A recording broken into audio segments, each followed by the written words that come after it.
Welcome to Bible Shorts, episode 21. Jacob gives blessings.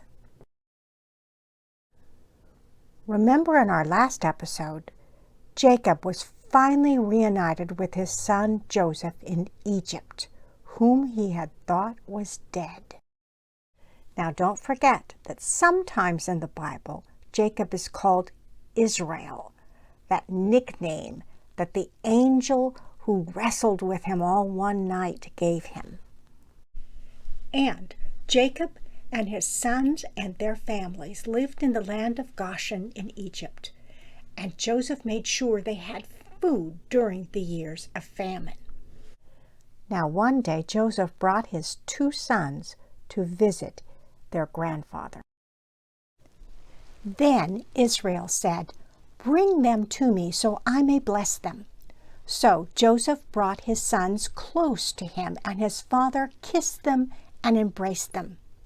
Israel said to Joseph, "I never expected to see your face again, and now God has allowed me to see your children too." Israel stretched out his right hand and laid it on the head of Ephraim, who was the younger, and his left hand on the head of Manasseh, the firstborn.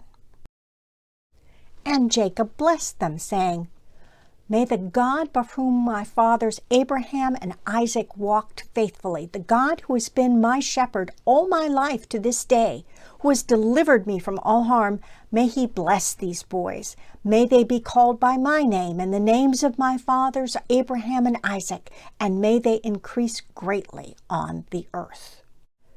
Now when Joseph saw that his father had his right hand on the head of the younger son, it displeased him, so he tried to remove it and put it on Manasseh's head, the oldest.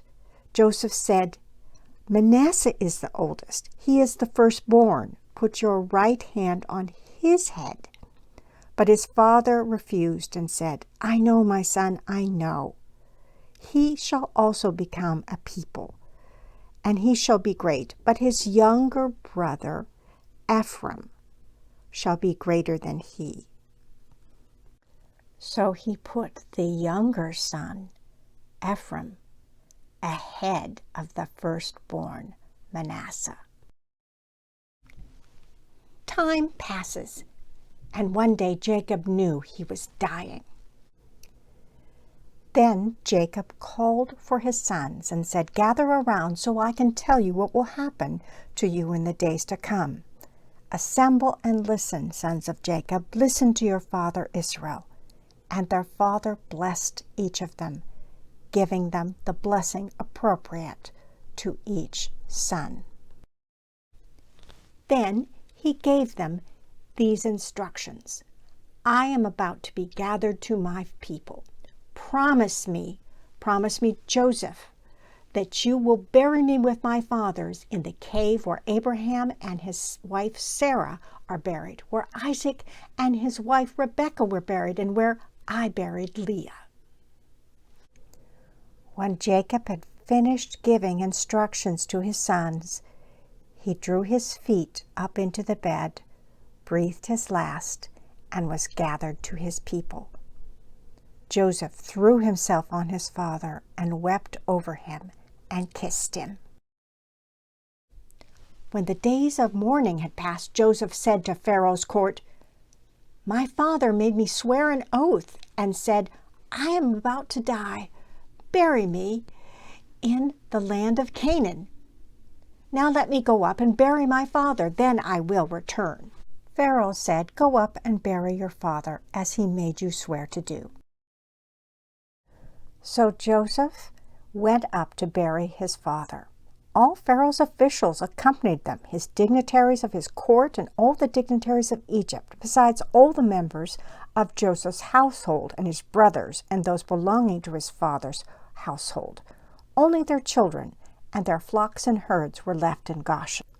So Jacob's son did as he had commanded them, and they carried him to the land of Canaan and buried him in the cave near Mamre, which Abraham had bought as a burial place from Ephron the Hittite.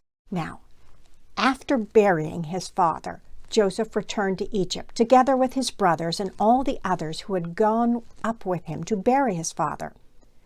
He lived to see his great-grandchildren, the grandsons of his sons, Manasseh and Ephraim, placed at birth on Joseph's knees.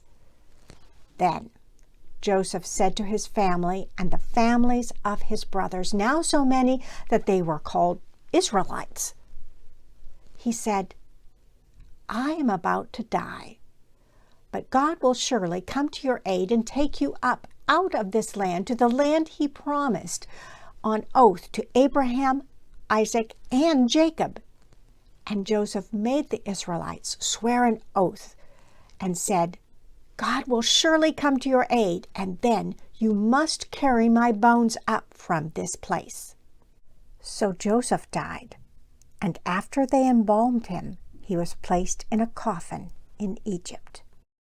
And that is the end of the book of Genesis.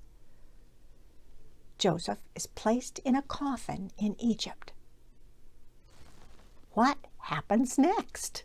Look for Bible Shorts, episode 22. A Pharaoh who does not know Joseph.